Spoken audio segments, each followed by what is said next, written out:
Good morning and welcome back for another one of Tyler's Tips at 10.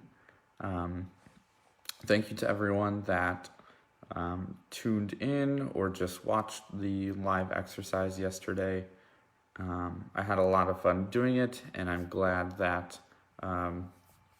it seems like a lot of you did as well. So let's get down to our topic today. Our topic today is going to be how to properly warm up. So I know before some of my live exercise classes, I've talked about, being able to warm up on your own and so that we can get right down to the exercise itself. So I wanted to make sure that I gave you the information that you needed to be able to do that,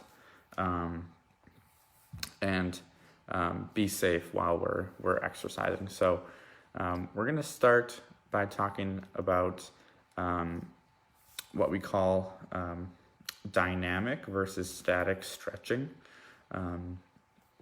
So dynamic stretching is happens when you're moving. You're putting your muscle and your joint through its full range of motion, and you're not holding that stretch. So, this would be like swinging your leg back and forwards or doing arm circles, things like that. You're constantly moving that body part, that joint. So that's what we call dynamic. Static, just like I kind of alluded to, is basically you're not moving, you're holding a stretch. So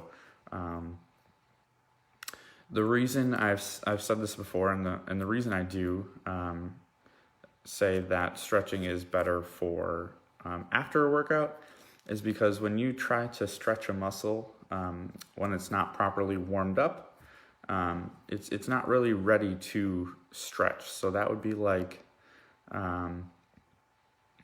trying to stretch a cold rubber band or a frozen rubber band. It's just going to break. It's not going to be able to stretch as far as you want it to. So think of that when you're warming up. You're always going to be wanting to warm up those muscles with those dynamic movements because your muscles aren't ready to stretch yet. So now that we kind of talked about the difference between those two stretching techniques, let's talk about how to properly stretch. So just like I said, move, don't stretch. So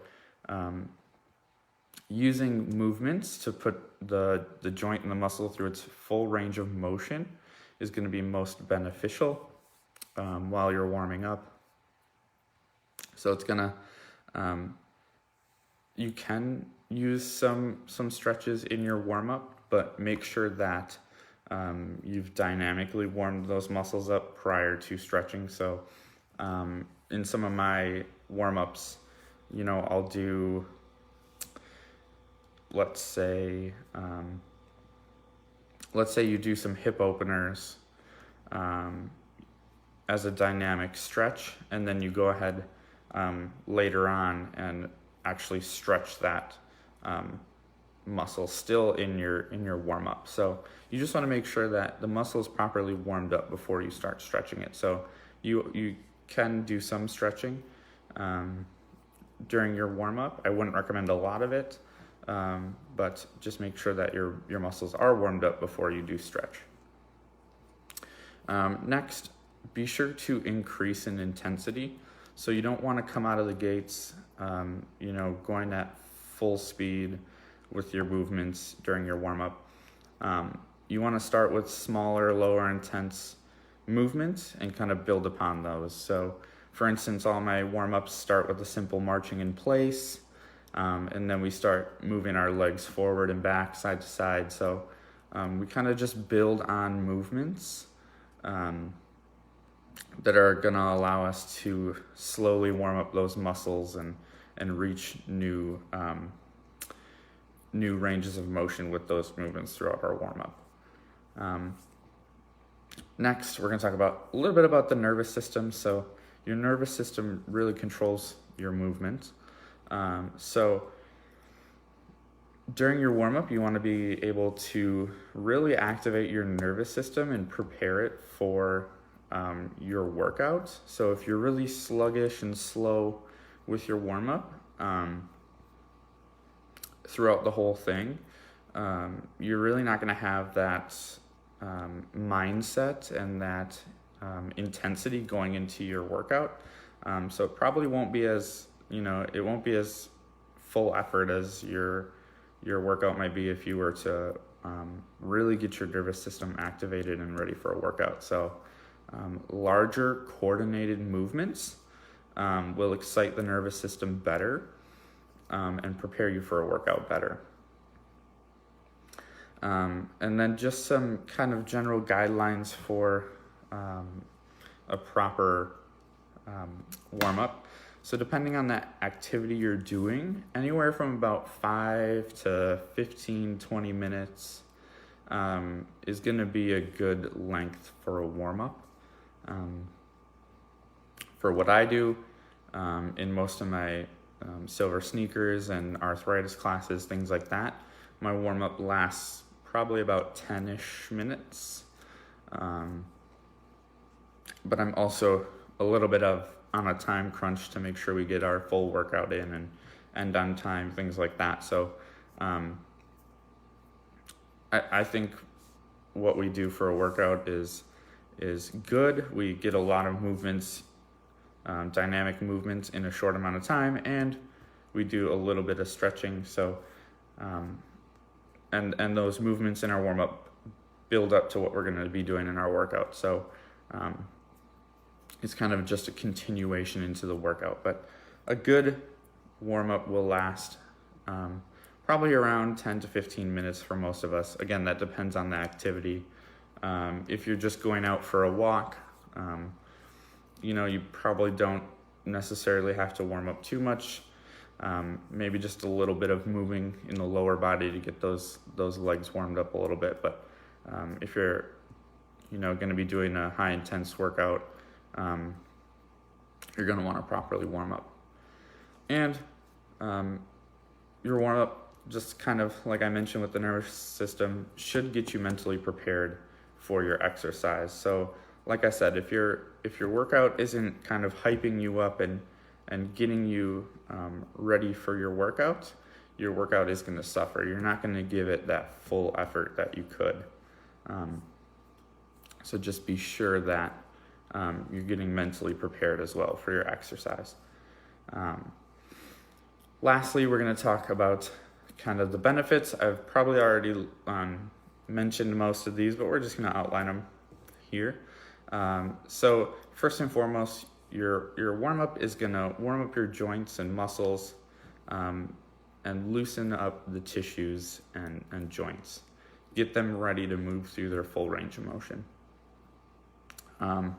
It's also going to increase your heart rate. So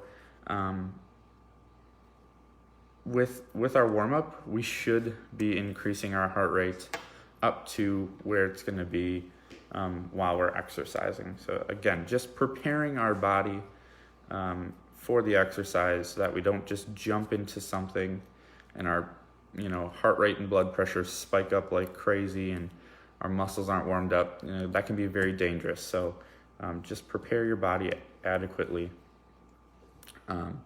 It's also going to prevent injuries during workout, after, long-term, short-term. A good workout or a good warm-up, is going to help you stay away from those strains and sprains that you might see with a intense workout. That's just part of the risk you take exercising. But you can certainly decrease those risks with a good warm-up.